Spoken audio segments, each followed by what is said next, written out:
بسم الله الرحمن الرحيم. موضوعنا النهارده سؤال مهم جدا بيشغل بال كل الستات. يا ترى ايه هي حقوق المطلقه؟ واحنا الاجابه على السؤال ده بنقول لكل ستات مصر ان هي حقوق المطلقه وفقا للقانون المصري ان الست المصريه من حقها في حاله الطلاق ان هي تحصل على مؤخر الصداق بتاعها اللي مكتوب في قسيمه الجواز، بالاضافه الى نفقه العده. ونفقه العده دي عباره عن نفقه 3 شهور، يعني لو المحكمه حكمت لها بنفقه شهريه مبلغ 1000 جنيه يبقى من حقها ان هي تاخد نفقه 3 شهور اللي هم 3000 جنيه، بالاضافه الى نفقه متعه اللي هم 24 شهر بتاخدهم مجملين مع بعض، يعني 24 شهر في 1000 جنيه يبقى 24000 جنيه، بالاضافه ل 3000 جنيه نفقه العده يبقى من حقها تاخد 27000 جنيه، بالاضافه الى مبلغ مؤخر الصداق زي ما اتكلمنا.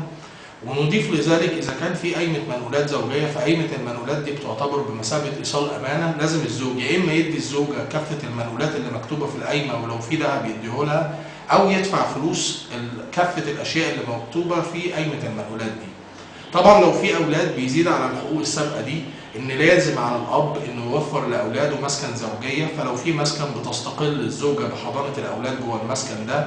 اما لو مفيش مسكن فلازم الاب يدفع للزوجه اجر مسكن نظير ان هي تحتضن الولاد في المسكن ده. كمان طالما الزوجه اتطلقت فلازم تحصل من الزوج على اجر حضانه نظير حضانتها للاولاد الصغيرين. كمان لازم يدفع الزوج عن كل طفل نفقه شهريه لكل طفل وفقا طبعا لحجم دخل الزوج بيتم تقديرها. كمان الزوج ملزم انه يدفع كافه مصاريف العلاج اللي الزوجه بتصرفها لعلاج الاولاد.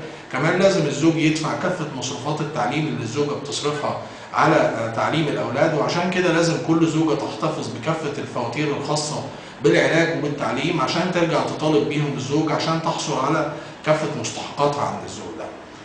والله الموفق والمستعان.